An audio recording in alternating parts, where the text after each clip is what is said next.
have great taste, especially with your radio choice. Thank you for spending a little time with Gary and Bristol on Kiss Country 93.7.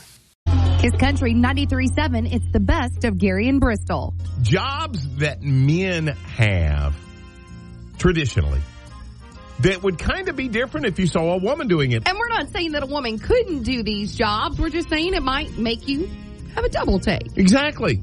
And my buddy Jordan Bates texted me and he says, ain't never seen a woman cleaning out a porta-john.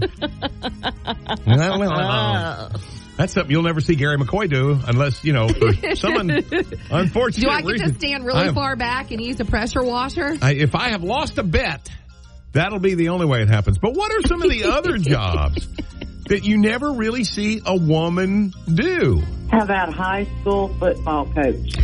Oh, wow. Never have seen a female high school football coach. You're right. Could you imagine the way those boys would respond to her? Wouldn't work. Can you imagine? I wouldn't want to be. Can you imagine her walking into the locker room after the game? No. You might have plenty of attention, but not the right attention. No. And what if she was hot? Oh, that would be so bad. No. I mean, she's a smoker. I mean, just beautiful woman, football coach, high school. I'm thinking not a good idea. My daughter was in a beauty pageant and only 6 years old, and they asked her what she wanted to be when she grew up. She said, I want to drive a dump truck and a backhoe just like my daddy. I'm going to say a helicopter pilot. Pilot as a whole. You think about this. How many times have you gotten onto a plane and the pilot greeted you was a woman? Yeah, flying commercially, I can't recall a single time. No, but when I was in the military, we had we was in Spain one time, and we was doing some training mission, and we had an old school Huey helicopter.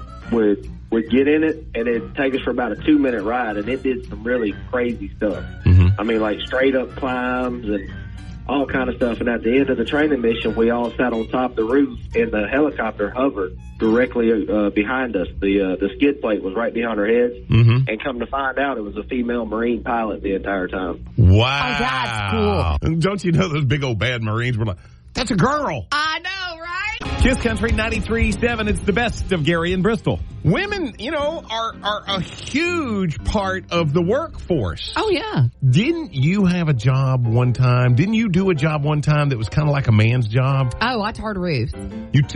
You were a roofer? Yeah.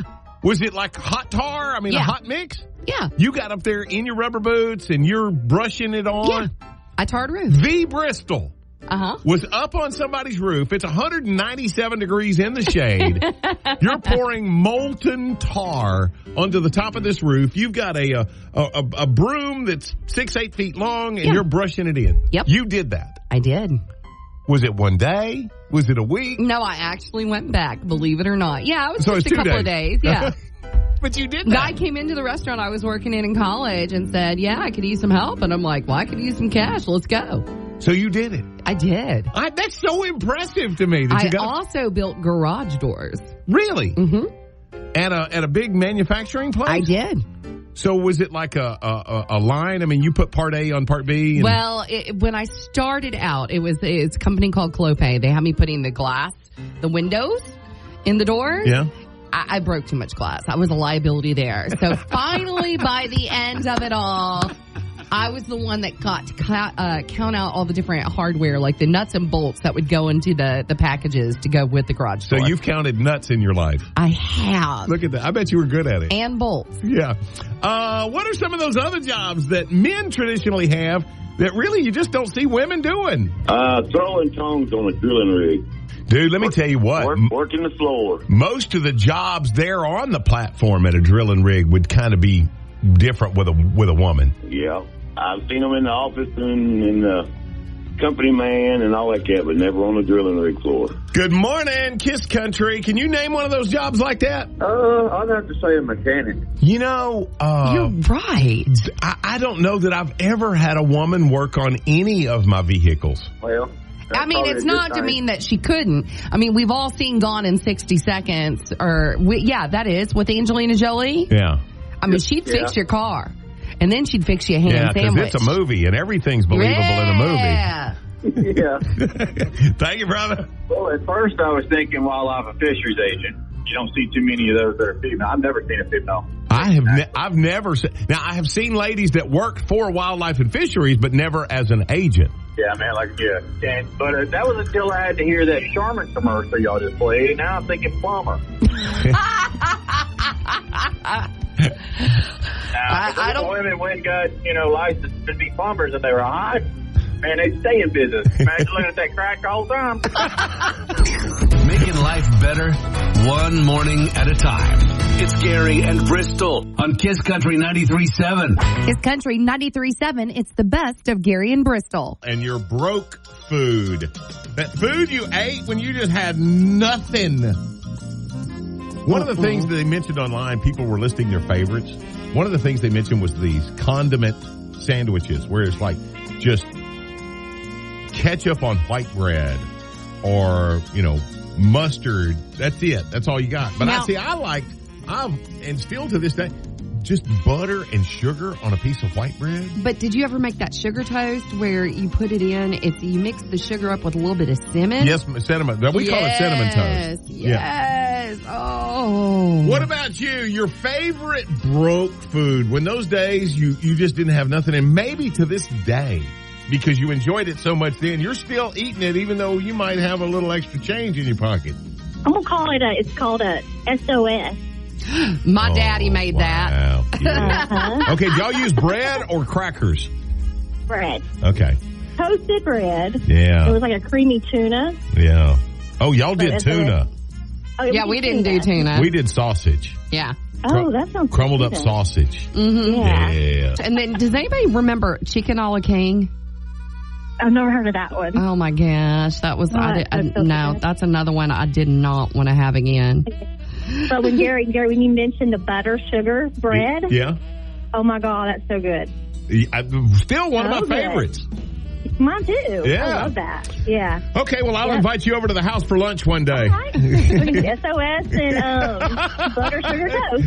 What's your favorite? So I still do this today, and we call it the poor man's ramen. I can feed 5 people with $10. Wow. You brown your ramen noodles, just crunch them up in the packet, brown them in some oil, throw a thing of hamburger meat, a packet of frozen seasoning blend, season it up with the packets that come in the ramen, a little bit of garlic, salt, onion salt, and throw water in it, let it simmer, get the noodles tender, and it's amazing. Huh. You can feed. You can feed 10. You can feed 5 people with $10. Chili and crackers. Oh God, yes, ma'am. Oh yes, ma'am. Yeah, and I get those $1 a bag oyster crackers. I don't know why I love them so much, but I do. Yes. And I know that's really weird, but I also have a chicken tortilla soup that I love, and it's cheap as can be to make. It's literally 5 cans. That's it. It's chicken broth, black beans, corn, rotel, and then 2 cans of canned chicken. That's it. Yeah, that's awesome. I mean, and you talk about eating cheap and it's good. Shoot. They're like a Band-Aid for all of life's bobos. It's Gary and Bristol only on Kiss Country 93.7. Kiss Country 93.7. It's the best of Gary and Bristol. We're taking you dating this morning. Julie and I have been married so long. I'm going to tell you right now, when we got married, they wrote our marriage license on a rock with a chisel. Etched in stone. Not just because you have a covenant marriage. It's not that she still wants to be married to me. She just doesn't have the strength to break that marriage license. She can't pick it up. Right. I'd leave him in a heartbeat if I could pick up that blasted marriage license. Now we're talking about, singles and the recent research that came in. Apparently couples that meet on dating apps are actually more likely to want a serious relationship than those who meet the traditional way. And in fact, they have the same level of relationship satisfaction as couples who have met in person. Because it doesn't stay on a dating app. I mean, right. You get to know the person.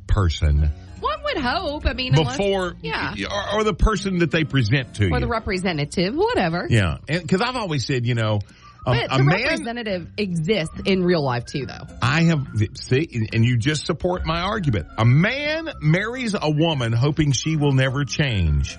A woman marries a man hoping she can change him. Well, yeah. I mean. Oh. Yeah, I noticed that he does this. Yeah, when we get married, we'll get that fixed. Okay, there is only one way to fold your towels. And if you don't close the cabinet doors, I mean, come on. You've got to learn anyway. That's a deal breaker? I mean, you wake up... Not a deal breaker, but... So what about you? I mean, how do you... for you feel about dating? Would you rather date online or would you rather do it the traditional way and meet someone in person? Good morning, work fam. It's your favorite redhead. Hey! Hey! Good morning. Okay, so y'all know I have a strong opinion on this, right? Yeah. You and Brooke. There's no one more versed. So my experience was different coming home than it was there about meeting people online and meeting people in person. I have not had very good success in Shreveport. You've not had very good sex in Shreveport. Okay. Well, I can understand why you'd be bitter. Amy's going to kill me. Freudian. Oh, my gosh. Oh, I can't even. Anyways, but I think, as Bristol will attest to this, part of the problem here is that Shreveport is very small. And if I'm getting a message, she's getting a message, and my girlfriend is getting a message. And that, I think, is also part of the problem. But I think the best thing that anyone can do is let your friends, not your family, let your friends find you someone that is compatible and leave it in their hands, as opposed to your inbox staying full with, how are you doing today, or what was your day like? Good morning, beautiful. Good morning. Okay, so what are the words that your friend uses to describe this potential new suitor? And the minute your friend uses these words, oh, this is not the one. What words does she use to describe him? Never been married. Oh. Really? At my ripe young age, if they have not been married, it is a red flag to me at this point. Yes, I need you to understand what it's like to have failure a little bit. Never been married and lives with his mother. Oh, yeah. Wow. See, all you're seeing is some house training in your future when that happens, aren't you? Listen, I got a 9-year-old in the back seat. I already have to do that. Okay. Kiss Country 93.7. It's the best of Gary and Bristol. Haunted houses. You know what? I think every neighborhood has that one house where the kids especially, like, no, see that house right there, that's haunted. That's where that guy got killed. Or, that kid went in there that one time and disappeared and nobody's ever seen him again. Turns out later on, that was the Jumanji house. Oh, dude, could you imagine that Jumanji house? Holy cow. Well, actually, it's probably still not standing, so there you go. Okay, a couple of people, Danielle Witt and Ben Rocky Harris, bought a home just outside of Washington, D.C. They said they got a really good deal on it. Well, they didn't know at the time they bought it, it's the house that inspired The Exorcist. 1949, the 14-year-old boy who lived there was allegedly possessed. Mm-hmm. The novel came out. I want to say it was a best-selling movie. But in the movie, it was Linda Blair. It was a girl who was possessed. And you reminded me of this. Wasn't it a boy in the book? And I don't remember. But the I'm long and trying short to is, remember. It was a girl in the movie. Regardless, though, you think about that house or the Amityville Horror House. No, I don't want any part of that. However, they say, hey, listen, demons aren't attached to locations. It didn't bother them to buy it. They say they're attached to yeah, exactly. They say they're attached to people. They're things that wander. I'm not taking the chance. No. I'm sorry. No, it's called hedging your bets. Okay, what about you? Would you buy a house rumored to be haunted? No, sir. No. No. No, sir. Don't have to chance it. There's way too many houses on that block. Yeah, you said earlier you pitch a tent. I'd sleep in a tree. I don't play with boogeyman. No. We were coon hunting one night, ran across the cemetery, and the dog shut up, and I left. I didn't even go back to the dog. Got to go. They done treed something that I don't want. Would you live in buy a house that was rumored to be haunted? Hell no. Thank you. I scare myself so much I won't get up in the middle of the night to go pee. I'm not living where something else might be out there, too. If I have to go bad enough, I'll wake my husband up and he'll have to go first. You know what? You just explained something to me. My grandfather wouldn't get up for his morning constitution any mornings until he said it was because he wanted my grandmother to go in there and warm up the seat for him. Oh, no, he's scared. But now I'm saying it's like, no, he was a little worried. Yep. I'll wake my husband up. I'll push on him or pull his pillow or something, and he'll wake up and he's half asleep all the way to the bathroom before he even realizes what he's doing. If they didn't get him, they won't get me. Amen. So I can take care of my business and go back to bed. But yes, sir, no. I would not even walk down the street. Hello. Got something to tell Gary and Bristol? Call them at 725-KISS. Or you can leave them a voicemail on the Kiss Country app. It's Kiss Country 93.7. Kiss Country 93.7. It's the best of Gary and Bristol. And oh my gosh, have you ever been around someone without really fresh breath? Like it smells like something's rotting in there. Yeah. Like maybe they've got a cavity and you feel bad. I mean, you don't want to say anything because, maybe they don't have dental insurance or can't afford to go to the dentist. Or they were just like at Olive Garden and had extra garlic on everything. Well, that just makes me hungry for Olive Garden. But I mean, everyone. Or that beer breath. I mentioned that a little while ago. When they get, and they can't help it because they've had a 6-pack and they just want to get up in your face. Get a little closer. And you're my best friend. Yeah. No. If you're my best friend, you'll brush those buckies. Back off. Yeah, right? So how do you handle it when somebody's got really, really, really rank breath? You just, you gotta say something or do something. Tic-tac. Do you offer them one or do you just shove it into their mouth? You headlock them and pour the whole thing in there. I was going to say, if it's that bad, it's going to take more than one. I like when they get up in front of you and they're talking to you and they go, "What do you think?" And that's the only thing you can respond. Tic-tac, bad. I'm not sure how I got here. Thanks for making us part of your morning. Gary and Bristol on Kiss Country 93.7. Kiss Country 93.7. It's the best of Gary and Bristol. The results are in, and apparently the tide has turned a little bit. Back in the day, we always said the good guys finish last. Mm-hmm. Well, apparently only 25% of the people say that that's still the case, that nice guys finish last. 38% say, no, nice guys usually will finish on top. Take the high road, and that's ultimately going to be the best road. And I agree 100% on that. Because you're a good guy. But I have always been jealous of the bad boys. Because it seems like they always got the girl. There's some poor good guy, he's her best friend. He got friend zoned, yep. Yeah, and and there she runs off with the bad boy, and the minute that he breaks her heart, where does she go? She goes back to see the good guy because he's her friend and he's the rock and he's always there. Right. So thank God my wife was into good guys. Well, the thing is, you have to go through that a couple times to get the emotional maturity to understand what you need. Yeah, because you say when you're young, you want the bad boy. Oh, for sure. It's sexy. It's fun. It's exciting. But the older you get, all of a sudden, I guess reality sets in. Yeah, I want someone who's going to be a true partner. And like you said, someone who's your rock. All right, what do you think, ladies? Who's it for you, the bad boy or the good guy? Mona and Kiss Country. Okay, which one does it for you, the good guy or the bad boy? Well, I'm going to have to agree with Bristol. Like, at 21, yes, we want that bad boy, but at 31, we kind of want a little bit of both. I'm not 41 yet, but I'm getting close.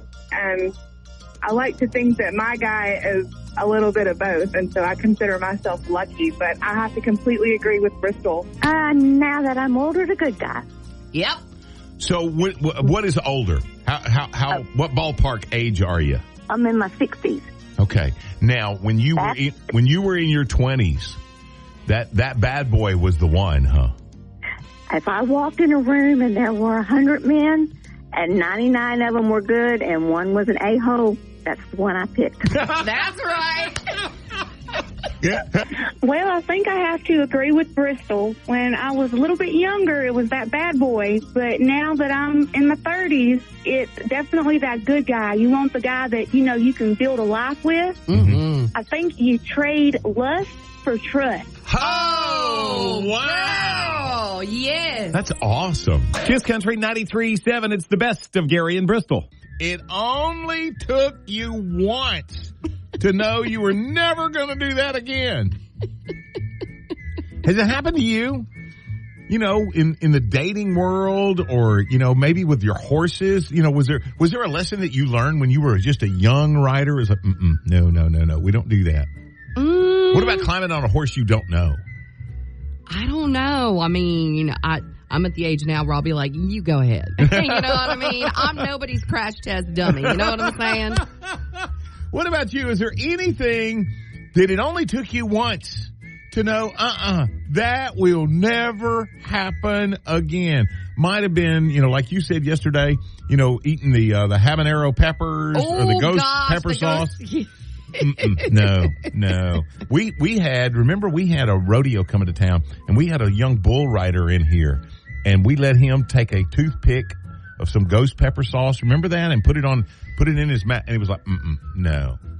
That broke him of ever doing that again. Yeah, Bristol, this old Bubba. Hey, Bubba. Hey, man, I peed on electric fence one time, and I ain't done it since. I'll tell you what, I was 4, I'm 44, and every time it lightens, I kind of get a little bit of reaction right now. One and done. One and done, brother, one and done. Okay, it was a dirt bike, Gary, can't lie. Rolled 20 years back on the dirt bike. Garage is the walls like 10 feet from me. My husband says, turn around. Like, I got this set up. I crank it up, and I end up in the dirt, in the drywall. He was right. I was wrong. Here's the sign. Okay, so tell me, did he laugh or was he really worried? Oh, he laughed his butt off. Are you kidding me? He laughed his butt off. He said, here's your sign, big girl. Nothing puts the good in your morning like Gary and Bristol on Kiss Country 93.7. Kiss Country 93.7. It's the best of Gary and Bristol. We got this new Surge Entertainment, and it's so cool because we've been screaming for something similar like a Dave & Buster's for years. I'm going to tell you, if this place goes bust, we know whose fault it is. Ours. It's ours. Yes. Because this is something that we have been clamoring for. Oh, my God, we just need a place for the kids to go play. It's in the air conditioning, and they're going to have a blast. And you know what? If we don't support it, that's on us. You're right. So what else do we need around here? Something that we would support. When I lived up in Alaska, of course, it's cold up there, they had a big place called the Center, okay? You had everything you can imagine to do in it. A bowling alley, a movie theater, a restaurant, a whirly ball, a tennis court. They had everything because you couldn't do nothing up there outside for 9 months out of the year. Oh, okay. Yeah, that makes sense. So they had like a kiddie place where you could go drop your kids off. They watch your kids while you wanted to go to the nightclub upstairs. We need another hospital or clinic to pop up on a corner somewhere. Smart Alec. I'm being a smart. We need another Mexican restaurant. I'm like, every time you turn around, there's a freaking hospital or clinic popping up. I'm like, are that many people? Yes, no, ma'am. No. The only other thing coming up is we need another Family Dollar, okay? Oh, yeah. Hey, we just got one in Plain Dealing. We have 2 now. Hey, y'all just flaunting your money up there, aren't you? Yeah, we are moving on up. It's Gary and Bristol on Shreveport Bossier's #1 for new country. Kiss Country 93.7.